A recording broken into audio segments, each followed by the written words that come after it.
I hear the Savior say, Thy strength indeed is small. Child of weakness, watch and pray.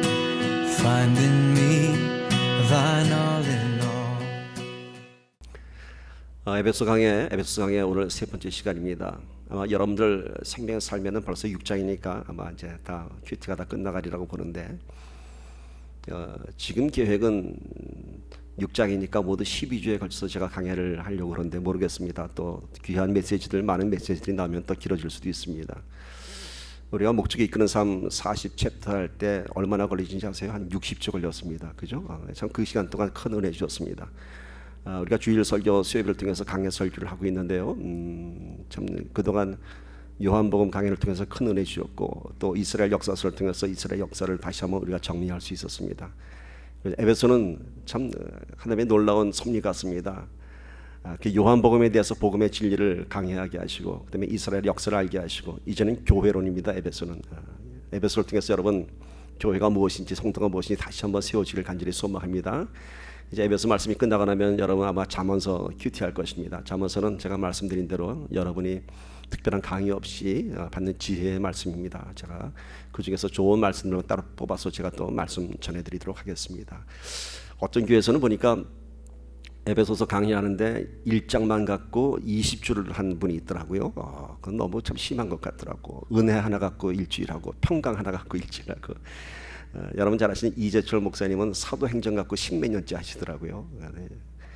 지겨울 것 같죠? 아니죠. 성경은 파고 들어갈수록 그 안에서 놀라운 것들을 우리한테 주십니다. 그러니까 여러분 성경을 나눌 때는 이게 언제 끝날까라는 생각하지 마시고, 왜 이렇게 길어 하지 마시고, 그 안에서 하나님 말씀 놓치지 않기를 간절히 축복합니다.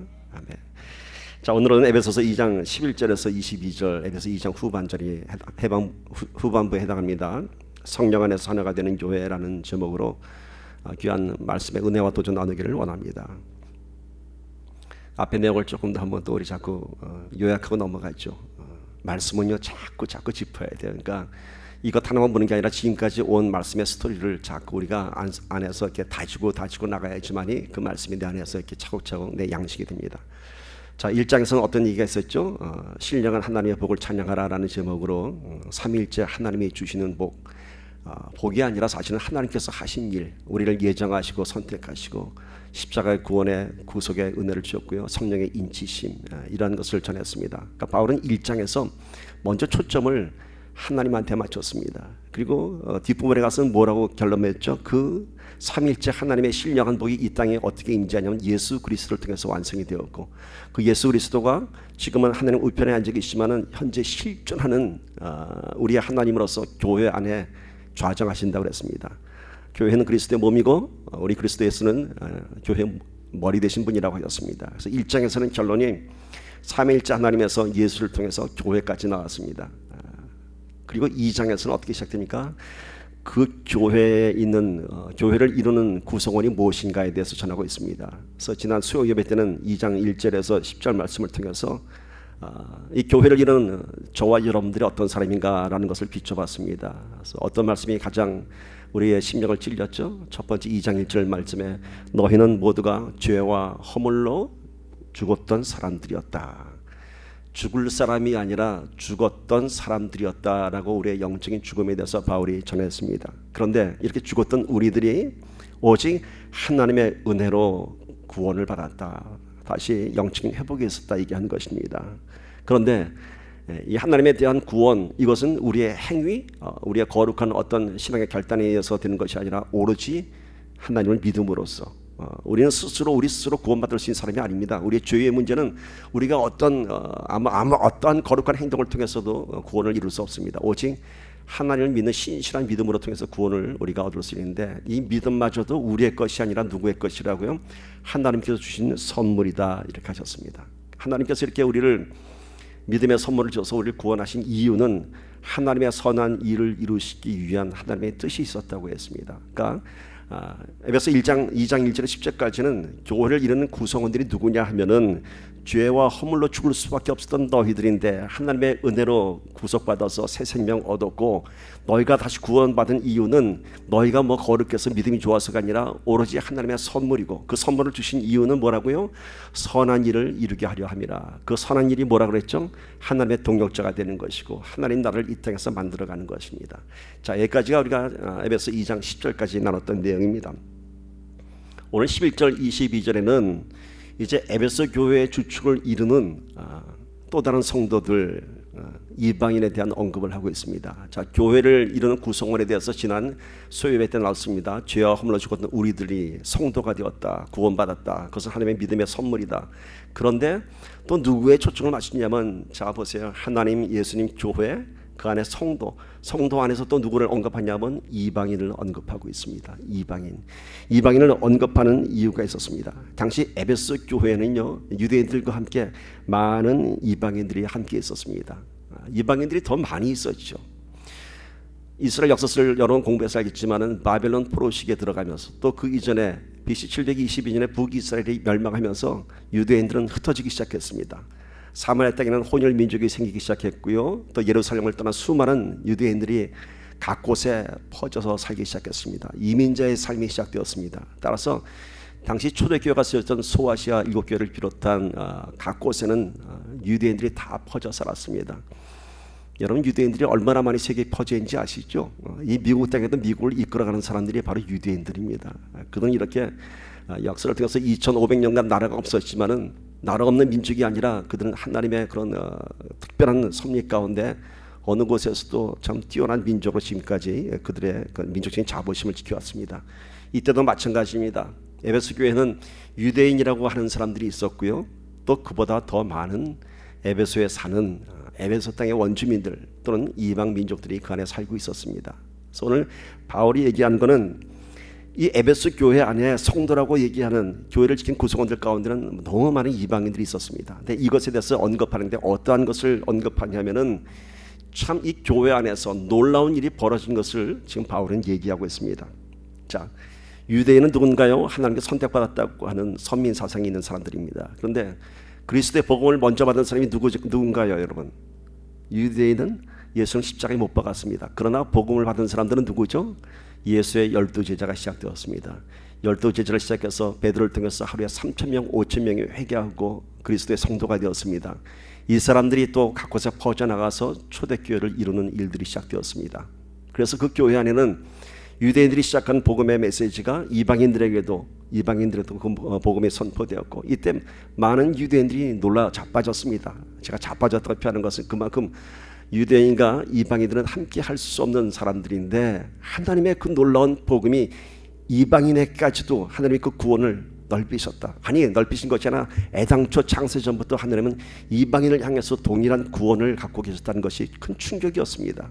고넬레의 환상을 통해서 베드로가 그것을 보았을 때 놀라운 일이었습니다. 유대인 입장에서 볼 때는 이방인들은 버림받은 사람이라고 생각했습니다.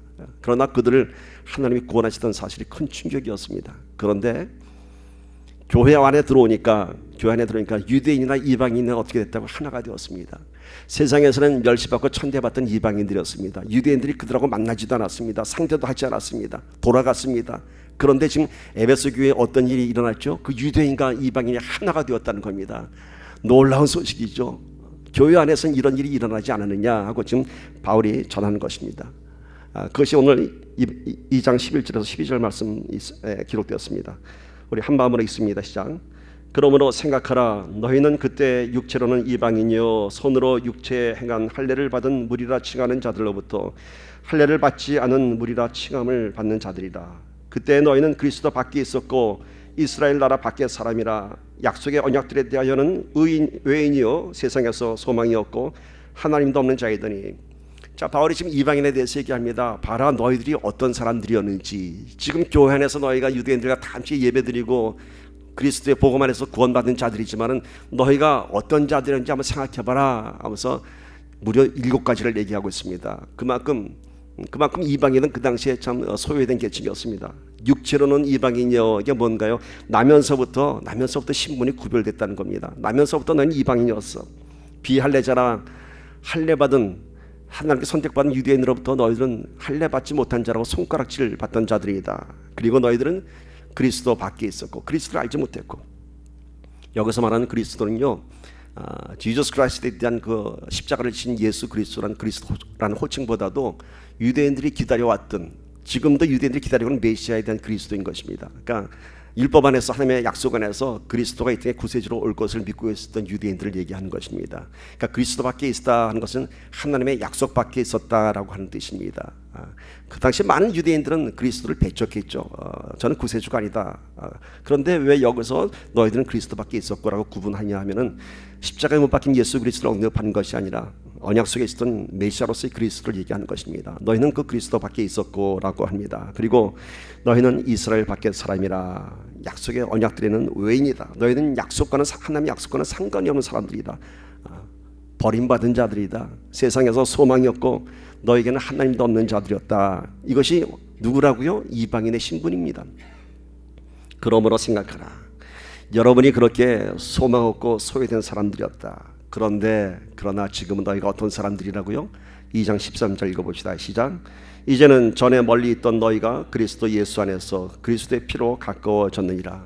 그랬던 너희들이 이제는 그렇게 그리스도 안에서 멀리 있던, 하나님의 약속 안에서 멀리 있었고 태어나면서 신분으로도 멀리 있었고 하나님도 없는 자, 소망도 없던 자, 그렇게 멀리 있던 너희가 이제 누구 안에서?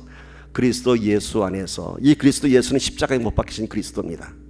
메시아로서의 그들이 유대인들이 얘기하는 그 포괄적인 그리스도가 아니라 바로 이 땅에 오셔서 십자가에 못 박혀 죽으신 예수 그리스도입니다. 그 예수 그리스도 안에서 뭘로 가까워졌다고요? 그리스도의 피로 가까워졌느니라, 이렇게 얘기합니다. 그런데 이 말씀 보면서 아마 조금 아주 까다로운 사람들은 이런 생각할 거예요. 멀리 있던 너희가 가까워졌느니라. 왜 가까워졌다고 표현하였을까? 소극적인 표현 아닙니까? 우리는 주로 성경에서 얘기할 때 그리스도의 피로 우리 하나가 되었다, 연합이 되었다, 이렇게 하지 않습니까? 그리스도 안에서 우리 하나가 되었다. 그런데 가까워졌다라고 하는 소극적인 표현을 쓰고 있습니다. 자, 무엇으로부터 멀리 있었고 무엇으로부터 가까워졌는가? 이것은 당연히 물리적인 거리를 언급하는 것이 아니라 복음과는 멀리 있었던 너희가 이제 그리스도와 가깝게 되었다 얘기합니다. 왜 가깝게 되었다가 아주 속지 않게 바울이 선포를 해버리면 어떨까? 이제 너희는 모든 죄가 다 구속됐고 이제 너는 예수 그리스도 보혈의 피 안에서 하나가 되었어 라고 하면 할렐루야 할 텐데 가까워졌느니라 라고 얘기합니다. 물론 우리는 거듭나는 신앙 고백을 통해서 구원을 받습니다. 구원이 완성되었습니다. 그러나 구원받았다고 그 즉석에서 우리가 성화된, 거룩하게 된, 구별된 성도가 되는 것은 아닙니다. 그때부터 비로소 우리가 하나님을 더욱 알아가면서 구원받은 참된 성도의 모습이 되어가는 것입니다. 바울은 지금 그것을 얘기합니다. 너희가 지금 구원받았지만은 이제부터 너희는 시작이다. 이제 가까워졌어. 이제 그리스도의 복음이 무엇인지, 생명이 무엇인지, 영원한 생명이 무엇인지 이제부터 너희가 알아가는 것이다. 이렇게 얘기합니다. 이제 겨우 신앙으로 치자면은 복음의 문턱에 들어섰다. 이렇게 얘기합니다. 여러분, 저는 오늘 이 말씀을 묵상하면서 참 멀리 있던 너희가 가까워졌다. 이 말씀이 좀 마음에 참 여러 각도로 다가왔습니다. 물론 이거는 물리적인 거리 얘기하는 거 아닙니다. 영적인 신분에 관한 것이죠. 그런데 여러분, 물리적인 거리도 가까워지면 어떤 변화가 일어나는지 아십니까? 제가 여러분 앞에 한 5발자국만 더 가도 저는 여러분을 더 자세히 볼 수 있고 여러분은 저를 더 자세히 볼 수 있습니다. 물리적인 거리만 좀 가까워져도 우리의 시야가 달라지고 보는 것이 달라집니다. 망원경이 언제 발명된지 아세요? 망원경 아주 오래된 것 같죠? 1609년에 갈릴레오가 렌즈라는 것은 있었습니다. 볼록 렌즈도 있었고 그래서 이렇게 확대해서 보게 되는데 갈릴레오 1609년에 비로소 지금의 그런 망원경의 형태를 갖춘 망원경을 개발해냈습니다. 그때 배율은 겨우 4배 줌이라고 합니다. 그러니까 4배 더 가까워지는 겁니다. 근데 이걸 보고 사람들이 경악을 금치 못했습니다. 망대에 올라가서 갈릴레오가 망원경을 설치해 놓고요, 모든 귀족과 왕족들이 그거 와서 줄 서서 봤습니다. 봤더니 저 멀리 있는 성벽이 가까이 보는 거예요. 너무 놀라웠어요. 너무 놀랍다고. 그런데 갈릴레오는요, 이것을 보고 사물을 보지 않았습니다.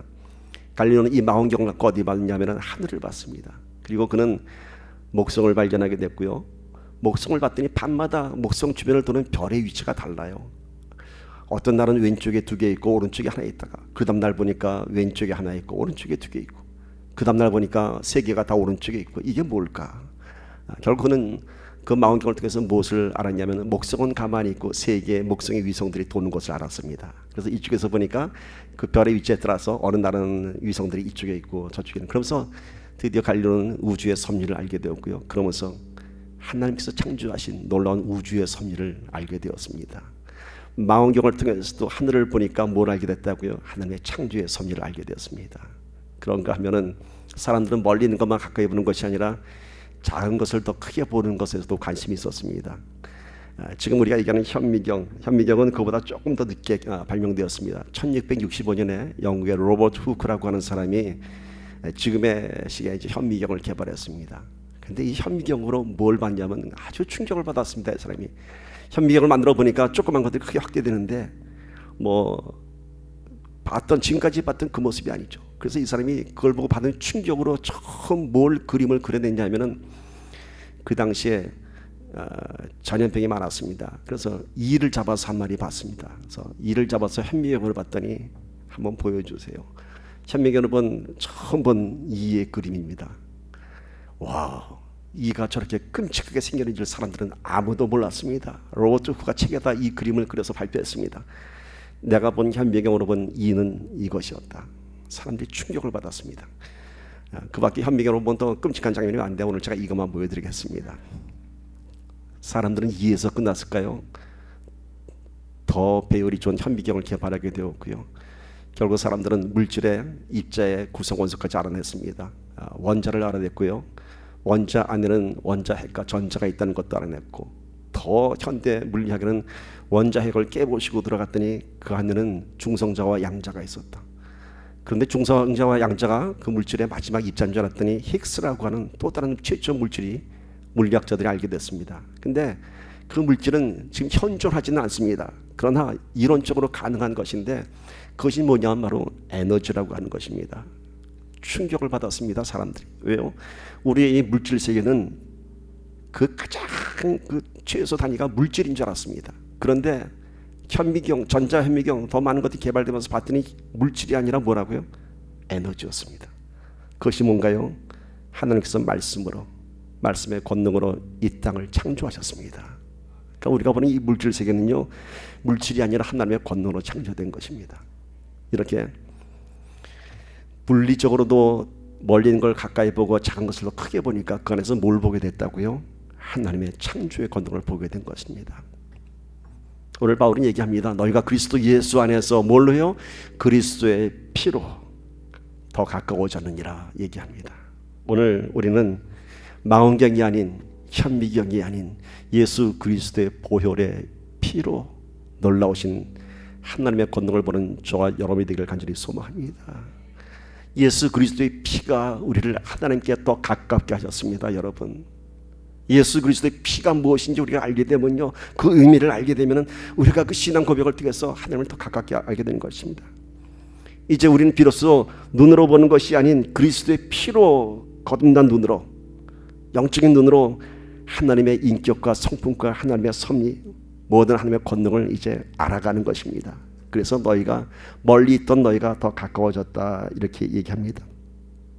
이렇게 멀리 있던 우리들을 가깝게 하신 예수님께서 하신 일이 어떤 일이었을까요? 그리스도의 보혈의 피로 통해서 가깝게 됐다 하는데 그리스도 보혈의 피가 왜 우리를 가깝게 하셨을까요? 그 말씀을 설명합니다. 2장 14절 봅시다. 한 마음으로 읽습니다. 시작. 그는 우리의 화평이신지라 둘로 하나를 만드사 원수된 것 곧 중간에 막힌 담을 자기 육체로 하시고. 자, 그 보혈의 피가 어떻게 됐다고요? 그 보혈의 피가 우리를 화평케 하셨습니다. 둘로 하나를 만들었고 원수된 것 곧 중간에 막힌 담을 자기 육체, 십자가에서 육체로 하셨습니다. 이 둘로 하나를 만든 사이에는 두 가지 뜻이 있습니다. 두 가지 뜻이 있습니다. 첫 번째는요, 하나님과 죄인된 우리를 하나로 만드셨습니다. 십자가의 피 흘림으로 하나님과 우리를 화목케 하셨습니다. 두 번째는요, 좀 더 구체적으로 에베소 교회에 대한 얘기입니다. 유대인과 이방인을 하나로 만드셨다. 화평케 하셨다. 뭘로? 그리스도의 피로. 예전에는 한 자리에 있지도 않을 사람들인데 너희가 누구 때문에? 그리스도의 피 때문에. 십자가의 보혈의 의미를 아는 너희들이, 복음을 아는 너희들이 이제 유대인이다 이방이다 구별하지 않고 하나가 되었다고 하는 것입니다. 원수된 것, 중간에 막힌 담을 허무셨다고 합니다. 자기 육체로 십자가에서. 그것이 뭔가요? 원수된 것이 뭔가요? 죄의 문제죠. 그 죄를 허물으셨습니다. 두 번째는요, 마찬가지로 유대인과 이방인에 대한 그런 막힌 담, 차별인 것입니다. 당시 성전에는요, 이방인의 뜰이라고 하는 곳이 있었습니다. 뭘 의미하냐면 이방인들이 성전 안에 들어와도 이방인의 뜰에만 있어야지 성소 안에는 들어갈 수 없었습니다. 그만큼 구별되었던 사람들입니다. 그런데 이제 예수님께서 성소의 휘장을 찢으셔서 하나님과 화목케 한 것처럼, 우리의 죄를 화목케 한 것처럼 이제 이방인의 뜰, 유대인의 성소로 구분되던 것을, 그 막힌 담을 허무신 것입니다. 바울은 두 가지의 화평을 언급하는 것입니다. 모든 죄인들이, 인간들이 하나님과 화평을 이루게 되었으며 그리스도 안에서 이제 유대인과 이방인 하나가 된 것을 얘기하는 것입니다. 그것이 바로 뭐라고요? 그것이 바로 교회입니다. 세상에서 있을 수 없는 일이 이루어지는 것이 교회라고 하는 것입니다. 세상에서 서로 손깍질하며 싸우던 유대인과 이방인들인데 교회 안에 오니까 예수 그리스도께서 화평케 하셨고 그리스도의 보혈의 피로 하나가 돼서 이제는 놀라운 일이 이루어진 것입니다. 서로 같이 떡을 떼고요, 서로 삶의 모든 것을 나눕니다. 그것이 초대교회의 모습인 것입니다. 교회 안에는 결코 계급과 신분이 없습니다. 유대인이 없고 이방인이 없습니다. 이것은 그 당시 얘기만 아니죠. 여러분, 우리 지금 교회도 그렇습니다. 큰 교회 가면요, 왠지 유대인 같은 사람들이 있고 왠지 이방인 같은 사람들이 있습니다. 유대인 같은 사람들은 누굴까요? 아주 오래전부터 교회에 나온 사람들. 나 이 교회 개척할 때부터 있었지. 이방인 같은 사람들은 뭔가요? 교회 처음 나온 사람들, 왠지 쭈삣쭈삣하고 저 사람들은 나보다 더 거룩하고 더 경건한 사람들 같고 나는 죄인 같고 그러지 않습니까, 여러분? 그러나 교회는 그렇게 되면 안 되는 겁니다. 교회는 하나가 되어야 하는 것입니다. 그리스도의 보혈의 피로 먼저 나온 자가 나중되고 나중된 자가 처음 된다고 하지 않았습니까? 우리 은혜선교교회는 전혀 그런 사람이 없어 참 감사합니다. 늦게 나온 사람들은 우리가 얼마나 대접합니까, 여러분? 또 멀리 있다 온 분 얼마나 더 환영합니까? 열려져 있습니다. 열려져 있습니다. 이것이 바로 교회의 참된 의미입니다. 자, 이렇게 화평에 대해서 예수님께서 말씀하셨습니다. 그 화평에 대한 의미를 한번 우리 더 생각해 봅시다. 그 화평이 무엇인가? 마태복음 5장 9절 보십시오. 8복에서 7번째 말씀이죠. 7번째 복이죠. 화평케 하는 자는 복이 있나니 그들이 하나님의 아들이라 일컬음을 받을 것이며. 첫 번째는 하나님과 화평이죠. 예수 그리스도께서 십자가에서 못 박혀 죽으심으로써 우리의 죄의 문제를 해결하면서 하나님과 우리를 화목케 하였습니다. 그래서 그 상징으로 성소의 휘장이 찢어졌습니다. 이것은 누구의 사명이었나요? 아무도 할 수 없는 오직 예수 그리스도의 사명입니다. 하나님과 우리를 화평케 한 것은 오직 예수 그리스도만이 하신 일입니다. 이것은. 두 번째 화평은 뭔가요? 이것은 여러분, 화평이 무엇인가요? 화평은 그 전에 뭐가 있었던 걸 얘기합니까? 평안치 않았다는 것이죠. 말하자면 화평, 평화라고 하는 것은 앞에 전쟁이라는 것이 전제 조건입니다. 전쟁이 끝나야 평화가 오는 거 아닙니까, 여러분? 여기서 얘기하는 예수님께서 자기의 몸으로 화평케 하셨다는 것은 예수님께서 십자가에서 승리하신 것입니다. 영적 전쟁에서 승리하신 것입니다. 여러분, 기독교는요, 기복신앙이 아닙니다. 복받기 위한 신앙이 아닙니다. 절대적으로 기독교는 십자가의 처절한 투쟁을 통해서 승리해야 하는 것입니다. 근데 사람들은 무조건 그저 복 주시옵소서, 복 주시옵소서. 아니요, 복 이전에 우린 투쟁을 해야 됩니다. 영적인 전쟁에서 승리해야 하는 것입니다. 그 승리를 통해서 이루는 것이 화평인 것입니다. 화평. 그저 세상과 타협하고 그저 적당히 넘어가는 것, 분란을 안 일으켜 넘어가는 것, 이것이 화평 아닙니다. 오늘 바울이 얘기하는, 성경이 얘기하는 화평은 분명한 영적 전쟁에서 승리를 얘기하는 것입니다. 그리고 예수 그리스도의 권능으로 화평하라, 이겁니다. 마태복음 10장 34절 말씀 봅니다. 내가 세상에 화평을 주러 온 줄로 생각하지 말라. 화평이 아니요 검을 주러 왔느라. 성경 처음 보는 사람 막 헷갈립니다. 예수 그리스도가 화평케 하셨다고 했는데 이제는 또 내가 화평을 주러 온 줄로 생각하지 말라. 내가 화평이 아니라 검을 주러 왔노라 얘기합니다. 이 말씀이 바로 그 뜻입니다. 화평은 세상과 타협하는, 그저 이렇게 잘 넘어가는 meet in halfway, 서로 이렇게 중재를 하는 그런 거 아닙니다. 화평은 세상과 타협하는 것이 아니라 세상을 이기는 것입니다. 그래서 내가 화평, 그렇게 세상과 타협하는 화평을 주러 온 것이 아니라 검을 주러 왔노라. 검이 뭔가요? So the words, 말씀인 것입니다. 그래서 화평이 아닌 세상을 이기는 말씀으로 이기라 얘기하는 것입니다. 오늘 성경에서 얘기하는 화평은 도덕적인 화평, 서로를 중재하는 의미의 화평이 아닌 것입니다. 그래서 화평케 하는 자는 복이 있나니 저를 하나님의 아들이라 일컬음을 받을 것이며, 자, 하나님의 아들 예수 그리스도께서 하나님과 우리를 화목케 하셨습니다. 그 다음에 예수 그리스도 안에서 하나님의 자녀가 된 우리들은 또한 그 화평을 영적 전쟁에서 승리함으로써 화평을 선포함으로써 우리가 누구의 아들? 하나님의 아들이 되는 것입니다. 그런데 만약에 이 화평을 세상의 평화, 중재 이런 걸로 해석한다면 참 웃기는 결론이 맺어집니다. 여러분, 미소 냉전 시대에 가장 큰 활약을 한 미국 국무장관 헨리 키신저를 기억하시죠? 이 사람이 노벨 평화상까지 탔습니다. 당시 월남 전쟁을 종식하고요, 세계 평화에 크게 이바지했습니다. 그래서 이 사람이 노벨상을 탔습니다. 노벨상 시상식에서 노벨상을 시상하면서 만약에 이렇게 얘기했다면 어떨까요? 귀하는 인류에게 화평을 이루었으며 인류의 새로운 화평의 역사를 쓰게 하였으므로 당신을 이제부터 하나님의 아들이라 일컫겠습니다 라고 한다면 얼마나 넌센스가 되겠습니까? 그렇죠? 그러니까 성경에서 얘기하는 화평의 의미는 그런 화평이 아닌 것입니다. 세 번째 화평은 성도의 사명인 것입니다.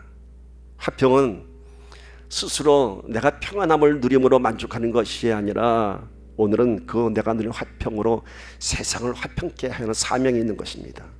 화평을 경험한 내가 그것으로 할렐루야 앉아있는 것이 아니라 내가 이룬 화평을 세상에 나가서 전해야 하는 것입니다. 예수 그리스도께서 십자가에서 화평을 이루었듯이 성도는 삶 속에서 십자가의 투쟁을 통해서 하나님과 화평을 누리고 영적 전쟁에서 승리함으로 세상이 알 수도 없고 줄 수도 없는 화평을 세상에 전하는 것입니다. 여러분, 성도의 사명이 화평을 전하는 것입니다. 성도의 영향력은 축복이 아니고 뭐 그런 하나님께서 나에게 베푸신 은혜가 아니고 그런 물질적인 은혜가 아니라 뭐예요? 고난 가운데도 내가 화평한 것, 그것이 성도가 화평을 전해주는 가장 큰 영향력입니다. 제가 그랬죠. 세상 사람들 우리 기도했더니 내가 사업 성공했어요 이렇게 얘기하면 콧방귀 다 웃겨요. 뭐 운이 좋았겠지, 뭐 장사는 터가 좋았겠지, 무슨 하나님의 은혜야 그럽니다. 그러니까 우리가 신앙을 통해서든 그런 물질적인 축복에 대해서는요 사람들이 잘 인정 안 해줘요. 그런데 우리가 받는 고난, 내가 쫄딱 망했어요, 사고를 당했어요, 아이들이 큰 사고를 당했어요. 그럼에도 불구하고 내 안에 화평이 있다면은 주신 이도 하나님이요 걷어가신 이도 하나님이라. 아들이 전쟁 때에서 전사 통보를 받았을 때 원망해야 할 사람이 지금까지 그 훌륭한 아들을 나한테 맡기신 하나님을 찬양합니다 라는 고백을 했을 때 이것이 뭔가요? 이것이 십자가의 화평인 것입니다. 이런 고백 가운데 세상은 그 화평의 의미를 깨닫게 되는 것입니다. 여러분, 오늘 우리가 이런 화평을 전하는 사명자가 되기를 간절히 소망합니다. 이렇게 이방인과 유대인을 하나 되게 하신 예수 그리스도를 다시 한번 전하고 있습니다. 15절 18절 읽습니다. 시작. 법조문으로 된 계명의 율법을 폐하셨으니 이는 이 둘로 자기 안에서 한 세 사람을 지어 화평하게 하시고 또 십자가로 이 둘을 한 몸으로 하나님과 화목하게 하려 하십니다. 원수된 것을 십자가로 소멸하시고 또 오셔서 먼 데 있는 너에게 평안을 정하시고 가까운 데 있는 자들에게 평안을 전하셨으니 이는 그로 말미암아 우리 둘이 한 성령 안에서 아버지께 나아감을 얻게 하려 하십니다. 자, 화평을 이루기 위해서 예수님께서 하신 일이 뭐라고요? 첫 번째는 법조문으로 된 계명의 율법을 폐하셨습니다. 두 번째는 십자가로 원수된 것을 소멸하시고 하나님과 화목하게 하셨습니다. 세 번째는 먼 데 있는 자, 이방인과 가까운 데 있는 자 유대인에게 평안을 전했습니다.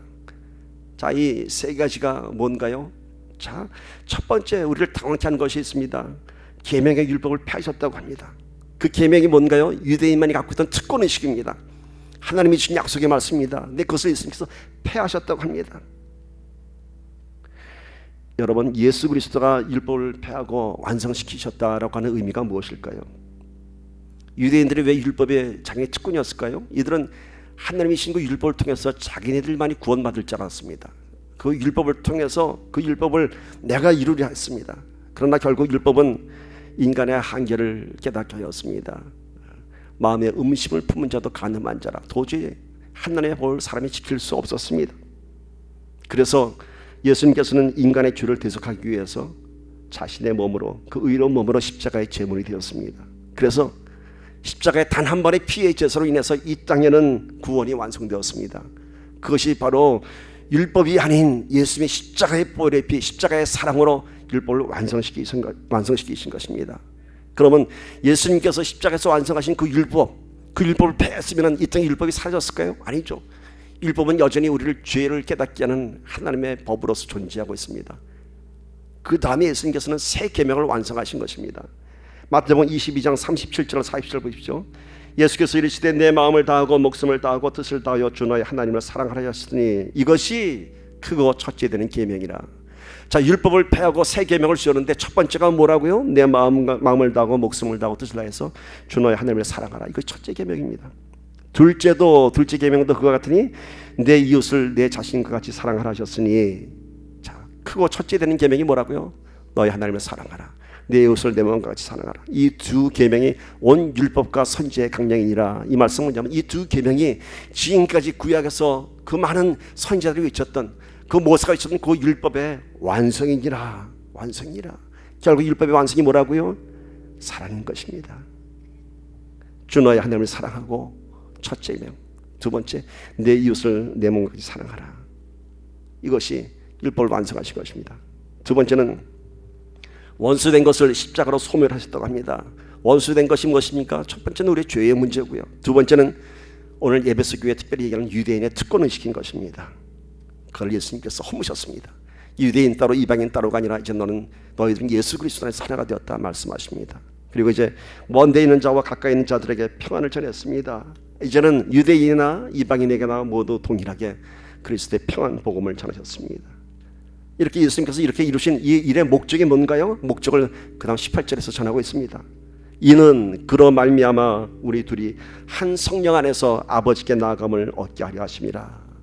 이렇게 예수님께서 율법을 폐하시고 사랑으로 새 계명을 주셨고 십자가로 원수된 것을 소멸하시고 먼데 있는 자를 불러서 그리스도의 복음 안에서 하나가 되게 하신 그 목적이 뭐라고요? 모두가 다 우리들이 한 성령 안에서 아버지께 나아감을 얻게 하려 하심이라. 지금 바울은 교회의 구성원에 대해서 얘기하고 있습니다. 진정한 교회는 모두가 하나 되는 것입니다. 하나교회, 참 이름 좋죠. 성령 안에서 하나 되는 교회입니다. 그래서 우리가 늘 하나교회와 늘 같이 하나가 되고 있습니다. 교회는 세상과 다른 것입니다. 교회는 하늘과 땅이 하나가 되는 것입니다. 그래서 교회는 계급도 없고 신분도 없고 어떠한 차등도 없습니다. 왜 그런가요? 이 다음에 하늘나라에 가면요, 하늘나라에는 아무런 계급도 없고 어떤 파벌도 없고 유대인도 없고 이방인도 없습니다. 다 천국 백성이 되는 것입니다. 이 땅에서 파벌이 생기고 계급이 생기고 그 이유가 뭔가요? 다 자기의 기득권입니다. 내가 생존하기 위한 그런 기득권이죠. 교회 안에 유대인 같은 사람들이 왜 있냐고요? 기득권 잡기 위해서. 내가 이 교회 개척할 때 못했던 사람이야 라는 그런 기득권. 그럼 하늘나라에 가면 이런 기득권이 있을까요? 아니죠. 그런 사람은 오지도 못하죠. 그런 사람은 하늘나라에는 모두가 다 하나님 백성이 돼서 하나가 되는 것입니다. 그래서 교회는 하나님 나라의 모형인 것입니다. 교회는 세상의 신분과 직업에 상관없이, 많고 작음에 상관없이, 많이 배우고 작게 배움에 상관없이 오직 그리스도의 사랑 안에서, 십자가의 화평 안에서 하나가 되는 것입니다. 미국 와서 이민자의 삶을 살다 보면은 한국 얘기를 참 많이 하죠. 많이 듣는 얘기가 뭔가요? 남자들한테 내가 그래도 한국에 있었을 때 내가 뭐 했는지 알아? 라고 한국에 있었던 얘기합니다. 그게 미국 사람한테 도움 될까요? 아무도 인정 안 해줘요. 내가 한국에서 뭐 했는지 전혀 인정 안 해줍니다. 그건 뭔가요? 자기 열등감의 표현입니다. 내가 한국에서 뭐 했는지 알아? 교회도 마찬가지입니다. 내가 예수 믿기 전에 뭐 했는지 알아? 그런 얘기할 거 하나도 없습니다. 오히려 예수 믿기 전에 죄인 된 내 모습을 증거하는 것이 우리들의 참된 신앙 고백인 줄 믿습니다. 내가 허물과 죄로 죽었던 사람이야. 나 이 자리에 올 수 없는 사람인데 하나님의 은혜가 나를 이 자리에 오게 했어. 나 같은 사람이 어떻게 여기서 하나님을 만나겠어? 이것이 우리들의 신앙 고백이 되어야 할 줄 믿습니다. 그것이 오늘 이방인들에게 하는 바울의 메시지인 것입니다. 너희들이 나면서부터 이방인이요 손가락질 받던 자들이지만 이제는 그리스도 예수 보혈의 피 안에서 너희가 하나가 되었다, 이렇게 말씀을 전하는 것입니다. 제가 한국에 있었을 때 섬겼던 Good News 트레스티아스라는 공동체가 있었습니다. 이 트레스티아스는 군에서 은혜를 경험한 사람들이 시작된 트레스티아스인데, 특별히 어떤 사람들이 섬기냐면은 장성 출신들입니다. 공수특전단 투스타 되시는 장로님께서 이 일을 시작하셨습니다. 그러니까 투스타 되신 은혜 받으신 장로님이 이 트레스티아스를 시작하니까요, 오시는 분들이 다 같은 장성급들이에요. 투스타, 원스타. 누가 받으러 들어오느냐, 자기 옛날에 밑에 있던 뭐 장교들 말고 저 밑에 직업 군인들, 상사들, 뭐 군에 있을 때는 하늘처럼 얼굴도 쳐다보지 못하던 장성들입니다. 투스타. 그 어느 한 세큘러 모임 때 그 투스타 시절에 옷을 입고 나오셨는데 정말 멋있더라고요. 베레모 탁 쓰고 장로님이 선글라스 탁 끼고 어깨 2개 탁 달고 나오셨는데, 그건 이제 절대로 자랑하려고 나오신 것이 아니에요. 그날은 그런 페스티벌 때문에 이제 그런 이벤트가 있었습니다. 근데 평생 직업군인 한 사람들이 그 투스타 앞에서 얼굴에다 맞춰보겠습니까? 근데 그분들이 뭘 하는지 아세요? 트레스에서 들어오면은 그 장군들이 식당에서 앞치마 두르고 서빙하고요, 더 놀라운 것은 그들의 발을 닦아줍니다. 발을 닦아줍니다. 있을 수 없는 일이에요. 군대에서는 하늘 같은 스타인데 정말 그분들이 무릎 꿇고 울면서 발을 닦아줍니다. 그들이 변화되기 시작했습니다. 그래서 실제로 예편하고 목사님 되신 분이 참 많이 있어요. 그 트레스를 통해서. 오늘 우리 교회 공동체 안에 그런 역사가 있어야 하는 것입니다. 더 겸손한 모습으로 내 계급장 다 내려놓고, 무엇 때문에 오로지 그리스도 예수 안에 그 은혜에 감격해서 내가 받은 은혜를 나눠주는 것, 그것이 교회가 되어야 하는 것입니다. 그러니까 교회는 자랑하는 것이 아니라 겸손해지는 것이고요, 나를 부인하는 것입니다. 교회는 세상에서 신분과 직업이 아무 의미 없죠. 자랑할 것도 없고 부끄러워할 것도 없습니다. 오로지 우리는 그리스도 안에서 하나가 된 것을 자랑해야 할 줄 믿습니다. 인생의 아픔의 상처도요, 하나님이 주신 것입니다. 그거 부끄러워하고 숨길 것 아무것도 없습니다. 오히려 그것을 통해서 더욱더 하나님을 증거하십시오. 이런 아픔이 있던 내가 하나님 은혜로 이렇게 회복되었습니다. 그것이 뭔가요? 또 다른 하나님께 주시는 영적 달란트의 의미인 것입니다. 내 인생의 아픔의 상처의 기억들이 이제는 또 다른 누군가에게 똑같은 과정을 겪고 있는 사람들에게 내가 영향력을 끼칠 수 있는 것입니다. 많은 가정이 깨어지고 많은 자녀들이 탈선하고 이런 일들을 겪는 시대에 살고 있습니다. 아무런 고통도 없는 사람이 가서 집사님 하고 위로하면 그 위로가 되겠습니까? 그러나 똑같이 가정이 깨어진 아픔을 가졌던 그분이 하나님의 은혜로 회복된 자기의 이야기를 해주면 그것이 그분에게 큰 위로가 되고 소망이 되는 것입니다. 결코 우리는 교회 안에서 우리의 아픔의 상처들이 숨겨질 것이 아니라 그것이 오히려 큰 영적인 툴이 되기를 간절히 소망합니다. 바울은 이제 그래서 에베소 교회 이방인들에게서 성도가 무엇인지 그들의 정체성에 대해서 말합니다. 19절 20절 봅니다.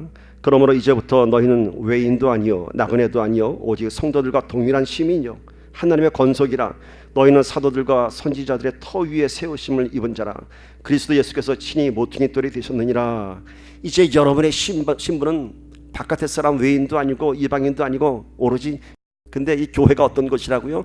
사도들과 선지자들이 닦은 터 위에 세운 그리스도 예수께서 건축자의 모퉁이 돌이 되신 무너지지 않는 교회 위에 우리가 있는 것입니다.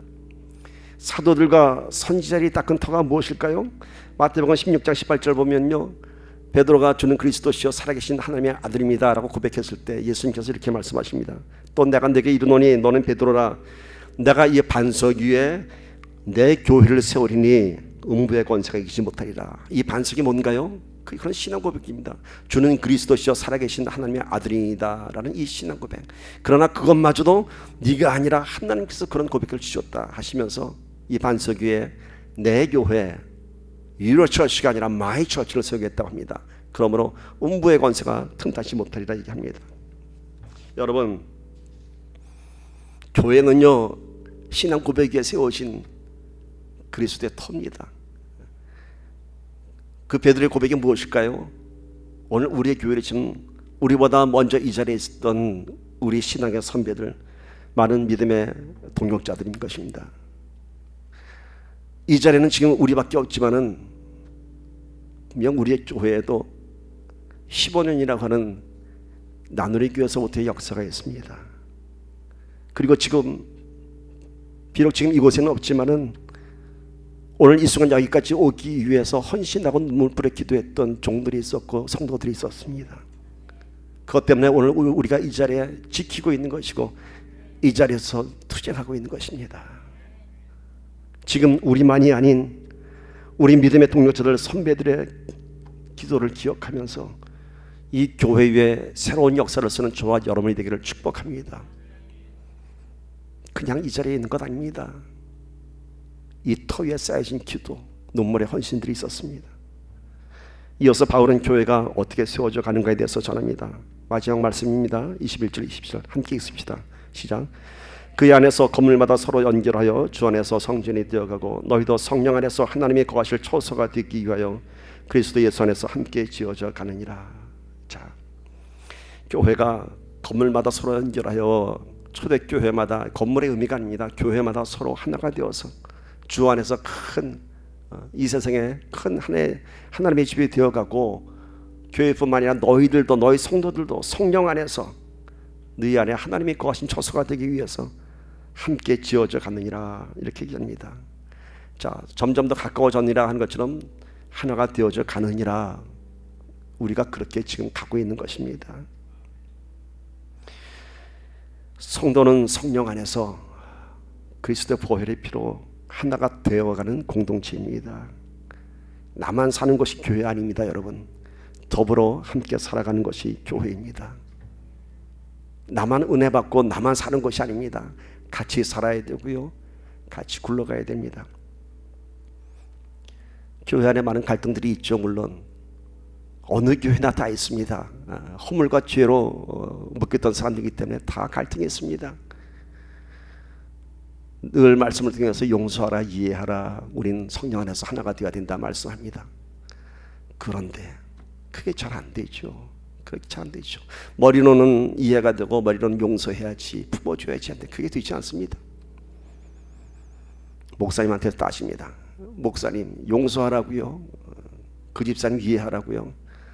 목사님이 당사자가 되어보세요. 그 인간 꼴도 보기 싫습니다.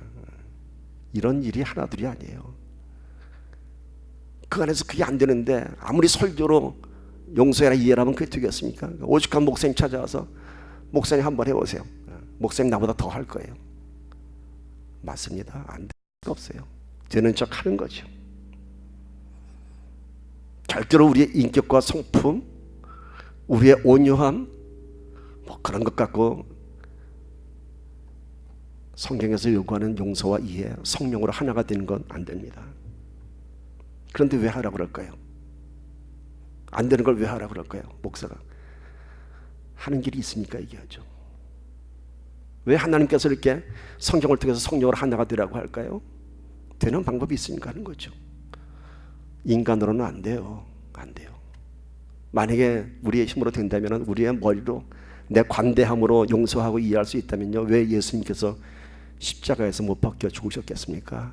그럴 필요 없죠. 그 귀한 피 흘릴 필요 없어요. 왜 이 땅에 예수님이 가셔서 보혜사 성령이 이 땅에 왜 오셨어요? 우리가 안 되기 때문에 오신 거예요. 우리가 안 되기 때문에. 어떻게 될까요? 오늘 계속 말씀하잖아요. 밥을 십자가 보혈의 피로, 십자가 보혈의 피로 하나가 됐다고 하지 않습니까? 우리가 안 되는 이유가 뭔가요? 내가 십자가에서 죽지 못했기 때문인 거예요.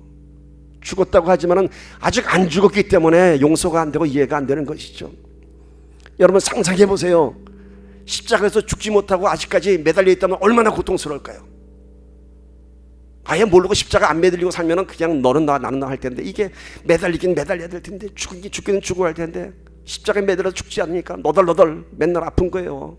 그게 우리 실상인 것입니다. 여러분 어떻게 돼요? 아직도 용서가 안 되면 죽으세요. 완전히 죽어야 돼요. 완전히 거기까지 가야 되는 겁니다. 아직까지 안 죽었기 때문에 고통스러운 거예요. 그 안 죽은 게 뭔가요? 내 자존심이죠. 내 인격이죠. 여러분, 죽으면은 자존심이 뭐가 필요했습니까? 여러분, 바울의 고백처럼 죽으면 어떻게 되는지 아세요? 배설물보다도 못한 거예요. 더 정난하게 얘기할까요? 우리 자존심 개똥보다도 못한 거예요. 여러분, 왜 그거 붙잡고 아직까지 있어요? 성경이 얘기하잖아요. 그래서 예수 그리스도께서 십자가에서 못 박혀 죽으신 거 아니에요? 그런데 왜 그거는 늘 머리로만 그건 내 일이 아닌 것처럼 하고 내가 하려고 그래요? 안 돼요. 저와 여러분의 힘으로는 어떠한 용서도 어떠한 이해도 할 수 없어요. 정말로 십자가 보혈의 피의 능력으로 내가 죽음을 체험할 때 그 일이 이루어지는 것입니다. 여러분, 십자가에서 죽으면요, 자존심 대신에 극렬한 마음이 생깁니다. 불쌍한 마음이 생깁니다. 죽으면요, 내 생각이 아닌 예수님의 심정이 내 안에서 시작됩니다. 그때 비로소 우리는 성령으로 거듭나게 되는 것입니다.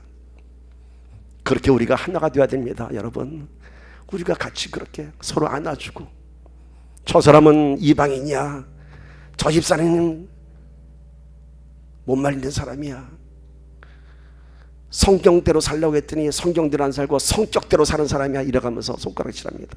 아니요, 그래도 같이 부둥켜 안아야 돼요. 활활 타는 장작 더미에서요, 장작 하나 꺼내보세요. 활활 타는 장작 하나 꺼내보세요. 그 장작 어떻게 되나? 금방 꺼집니다. 그래서 어떻게든지 교회에 매달려 있어야 됩니다. 내가 혼자 살 수 있다고 나오면요, 활활 타는 장작 더미에서 하나 꺼내어진 장작하고 똑같습니다. 아무리 바짝 마른 장작도요, 혼자 끓여놓으면 다 불이 꺼져 죽습니다. 오늘 우리가 활활 타기를 바랍니다. 활활 타서 십자가에서 화평을 이룬 성도가 되기를 축복합니다. 오늘 말씀의 결론은 성령 안에서 하나가 되는 교회. 어떠한 성도들, 예수님의 십자가를 통해서 완전히 죽어져서 이방인이 아닌 유대인이 아닌 화평을 이루며 화평을 선포하는 하나님의 자녀가 되는 것입니다. 오늘 우리 예배드리는 이 자리는요, 건물의 의미가 아니라 많은 믿음의 선배와 동력자들의 피와 눈물의 기도로 지금까지 온 곳입니다. 이제 우리가 성령 안에서 하나가 되어서 완전히 죽어서 교회의 새로운 믿음의 역사를 쓰는 저와 여러분이 되기를 예수 그리스도의 이름으로 간절히 축원합니다. 우리 함께 눈을 감으시고 오늘 말씀을 마음속에 다시 한번 품어보면서 기도합니다. 바울은 얘기합니다. 교회는 세상에서 소외되고 소망 없는 자들, 죄와 허물로 죽었던 자들이 이곳에서 살아나는 것입니다. 이전에는 전에 멀리 있던 너희가 그리스도 예수 안에서 그리스도의 피로 가까워졌느니라. 예수 그리스도께서 이렇게 화평을 이루셨습니다. 우리의 죄를 대속해 주셨고 그 화평을 우리가 십자가의 투쟁을 통해서 승리해야 할 것입니다. 화평은 저와 여러분의 사명입니다. 예수 그리스도께서 이렇게 십자가에 못 박혀 죽으시면 그로 말미암아 우리 모두가 한 성령 안에서 아버지에게 나아감을 얻게 하려 하십니다. 성령 안에서 하나가 되기를 다시 한번 믿음으로 고백합니다. 우리 함께 기도합시다.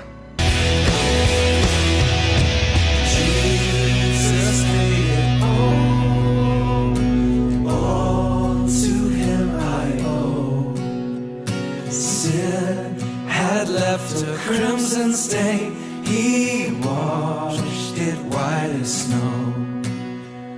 Sin had left a crimson stain, he washed it white as snow. He washed it white as snow.